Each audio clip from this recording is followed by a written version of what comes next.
the sun rose softly over Willow Oak Estates, a place that looked picture-perfect at first glance. Neat lawns, pastel houses, and the promise of a quiet life. In a small, sunlit bedroom, MIA, an 11-year-old girl in a wheelchair, gently brushed her chestnut hair from her face, excitement sparking in her eyes. Her mother, Rosa, had just moved them here hoping for a fresh start after life's harsh turns.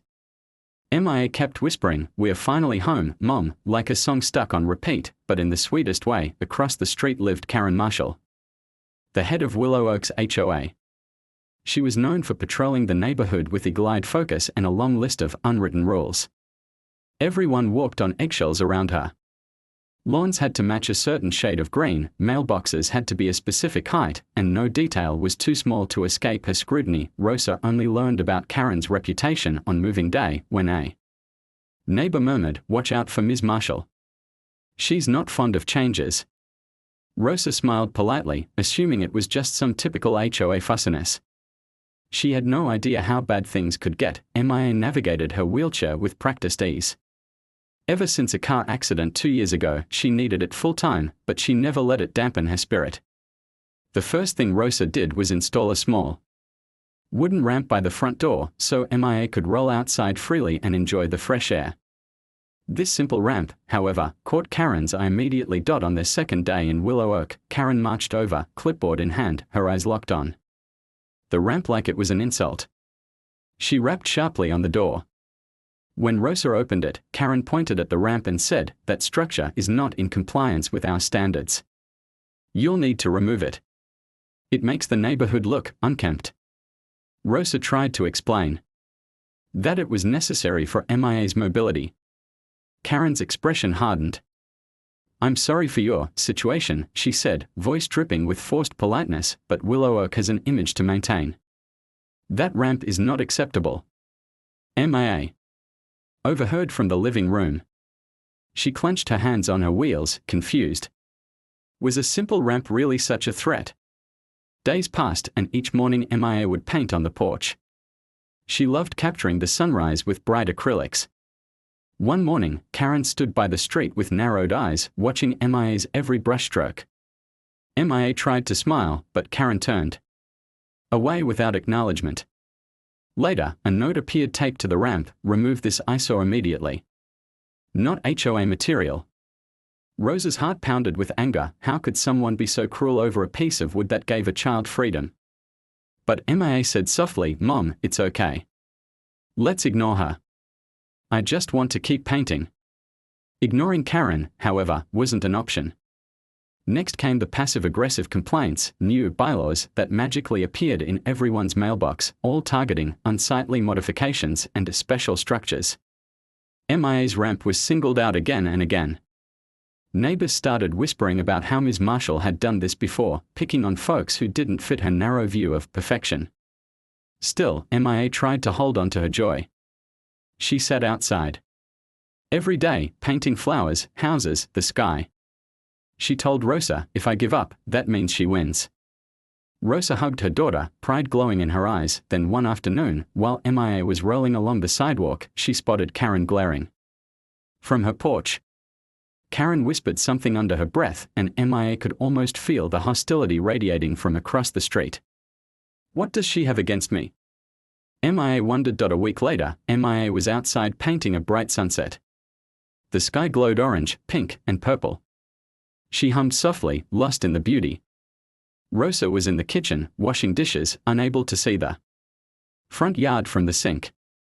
Without warning, Karen strode out of her house holding a small silver BB gun. She marched straight onto Rosa's property, eyes locked on MIA. Confusion flickered over MIA's face. She turned her chair slightly, thinking maybe Karen was chasing a stray animal. But Karen raised the BB gun and spat, "This neighborhood doesn't need your pity party. Go away."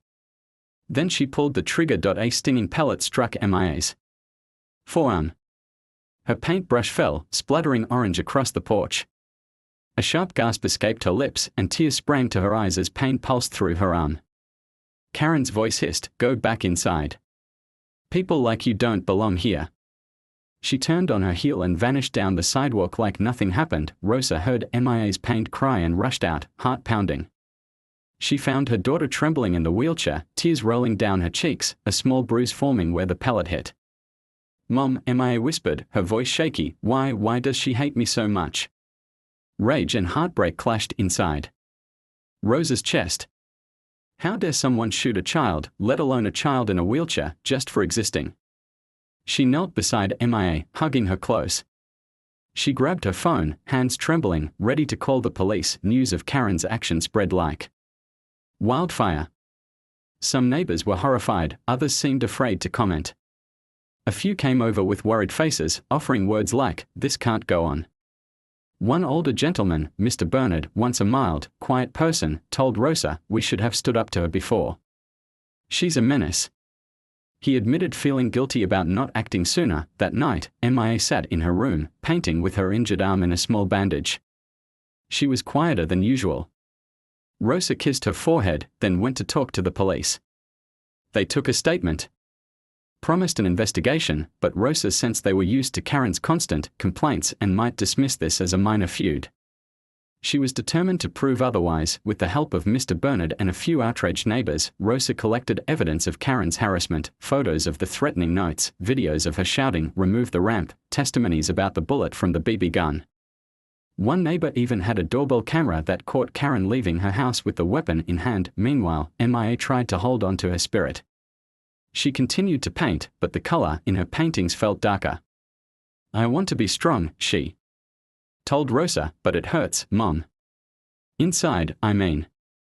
Why can't she leave us alone?" All Rosa could do was squeeze her daughter's hand.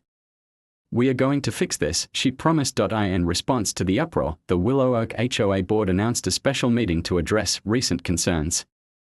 Karen was still the president, so she strutted into the community hall with that same smug confidence.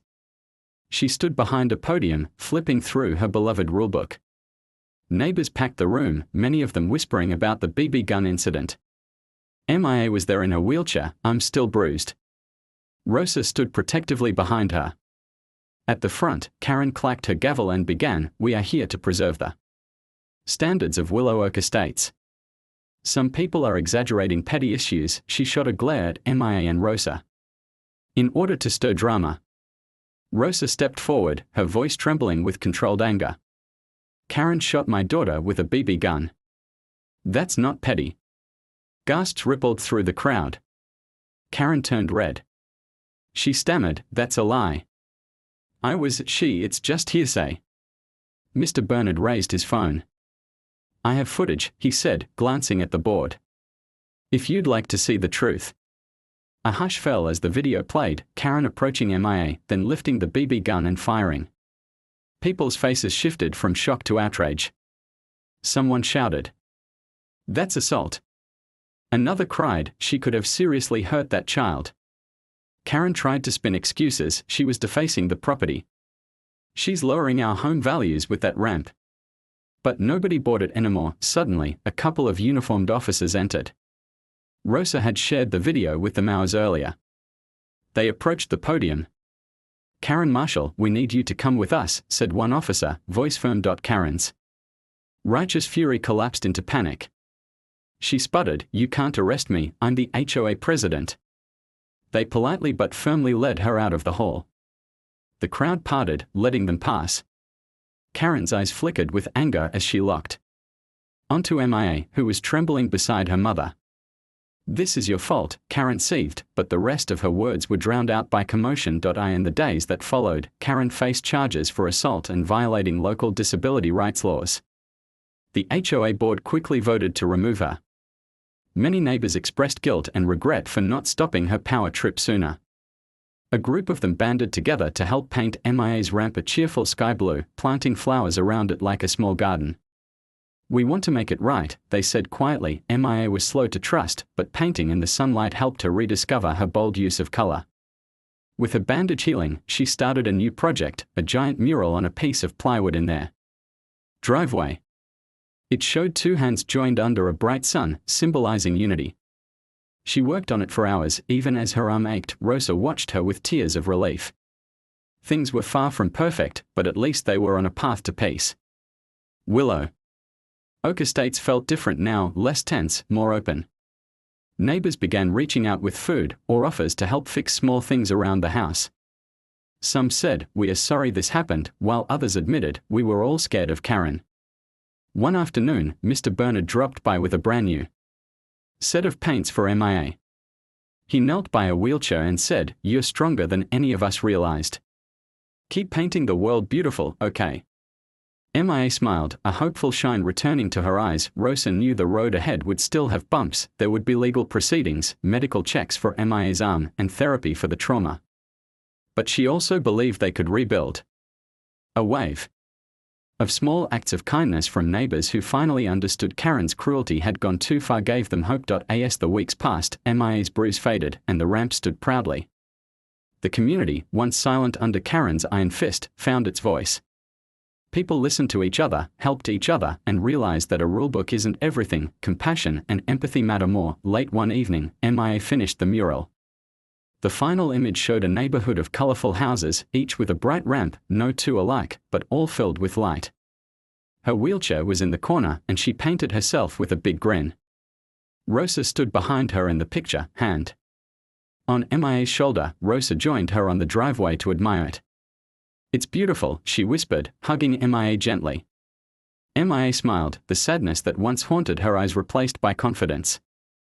"I just want people to see we all belong," she said. Overhead, the stars began to twinkle. The street was quiet but no longer tense. A few neighbors strolled by, saw the mural, and nodded in admiration. The house across the street, where Karen once plotted her nasty moves, remained dark. She was gone, and Willow Oak Estates was on the mend, ready to go inside. Rosa asked softly. MIA hesitated, looking at her painting one last time. Then she nodded. "Yeah, Mom. Tomorrow, I'll start a new one. Maybe a big sunrise." Her voice brimmed with the same joy that first brought them here. Unsullied by hate, they headed up the gently sloped ramp, returning home with hearts lighter than they'd been in ages. No more fear. No more dreaded knocks on the door. Just the promise of a new day, where a mother and her daughter could live free and paint their dreams in peace.